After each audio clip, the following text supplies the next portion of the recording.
연말 기도일 새벽 기도회를 찬양 부르시고 기도하고 시작하겠습니다.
사랑의 아버지 하나님, 별을 바라보며 여섯째 날 정직이 최선의 방책이라는 제목으로 낭독문을 낭독하겠습니다. 낭독하는 저와 듣는 모든 이들에게 하나님의 은혜가 함께하여 주시기를 우리 사랑되시는 예수 그리스도의 이름으로 간절히 기도합니다. 12월 5일 금요일 연말 기도질 낭독문 정직이 최선의 방책이다. 정직이 최선의 방책이라는 말이 있다. 신앙에 대해서는 더욱 그렇다. 이집트의 속박에서 막 해방된 이스라엘 백성은 기쁜 마음으로 하나님과 언약을 맺었다. 희망과 기대에 가득 찬 그들은 광야에서 하나님을 만났다.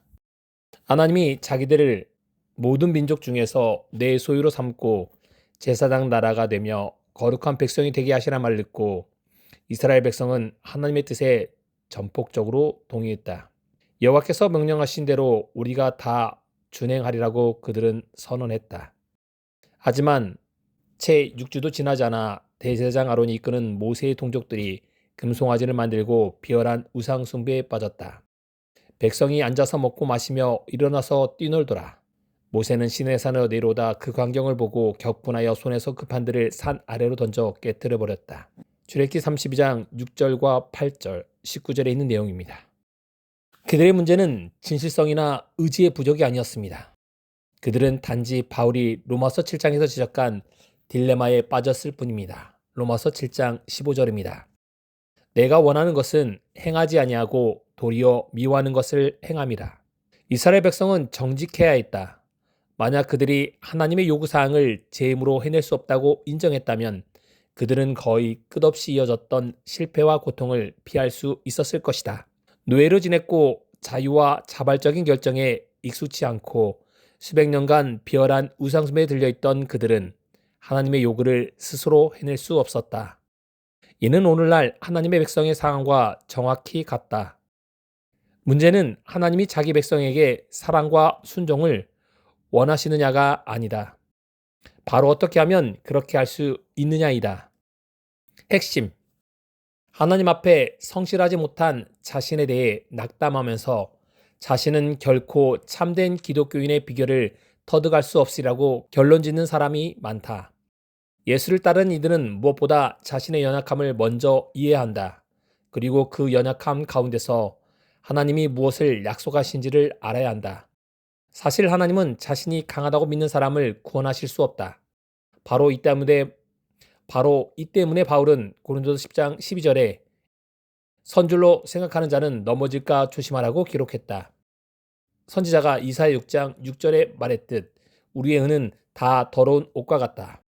그러나 이와 같은 불우한 죄인들에게 하나님은 말씀하신다. 고린도서 12장 9절입니다.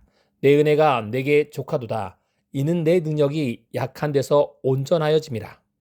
성공적인 그리스도인의 삶의 핵심은 예수의 능력에 의존하는 법을 배우는 것이다. 하나님은 자기 자녀에게 위대한 일을 이루라고 하시는 게 아니라 자기가 위대한 일을 이룰 수 있도록 자기에게 삶을 맡기라고 요구하신다. 이 개념은 빌립보에서도 반복된다. 빌립보서 1장 6절입니다. 너희 안에서 착한 일을 시작하신 이가 그리스도 예수의 날까지 이루실 줄 우리는 확신하노라. 죄인들의 삶 속에서 구원의 역사를 시작하신 분께서는 그 일을 예수께서 다시 오시는 날까지 계속하겠다고 약속하셨습니다. 빌립보서 2장 13절입니다. 너희 안에 행하시는 이는 하나님이시니 자기의 기쁘신 뜻을 위하여 너희에게 소원을 두고 행하게 하시나니. 똑같은 신자에게 바울은 자신의 열망을 빌립보서 3장 9절에 다음과 같이 표현했습니다. 그 안에서 발견되려 함이니 내가 가진 은은 율법에서 난 것이 아니요 오직 그리스도를 믿음으로 말미암는 것이니 곧 믿음으로 하나님께로부터 난 의라.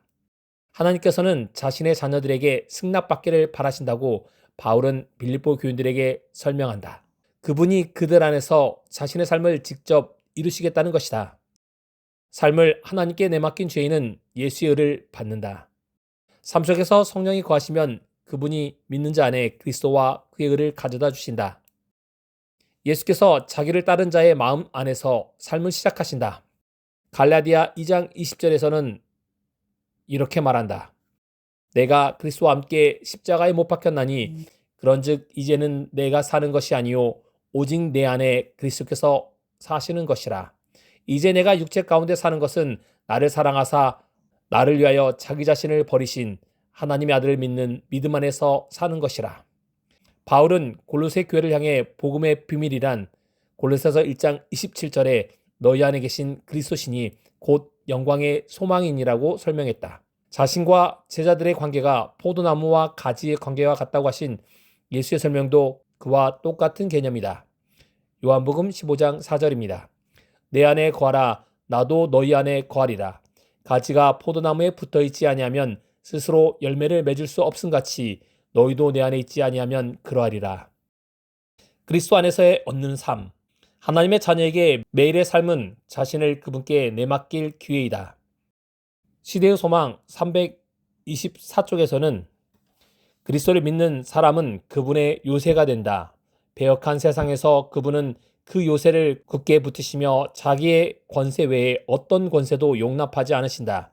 이렇게 하늘의 능력으로 세워진 영혼은 사탄의 공격에 난공불락이 된다.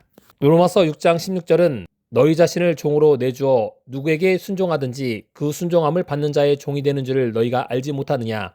혹은 죄의 종으로 사망에 이르고 혹은 순종의 종으로 의에 이르느냐라고 말합니다. 참된 순종은 모두 마음에서 우러난다. 그것은 그리스도를 모신 마음에서 일어나는 일이다. 우리가 허락한다면 그분은 우리 마음과 정신을 자기 것으로 삼으시고 우리의 사상과 목적을 자기의 뜻과 일치하도록 하실 것이다. 그러면 그분께 순종하는 것은 안에서 느껴지는 열망을 따르는 것에 불과하게 된다. 정결하고 거룩해진 마음은 그분을 섬기는 데서 최고의 기쁨을 느낀다.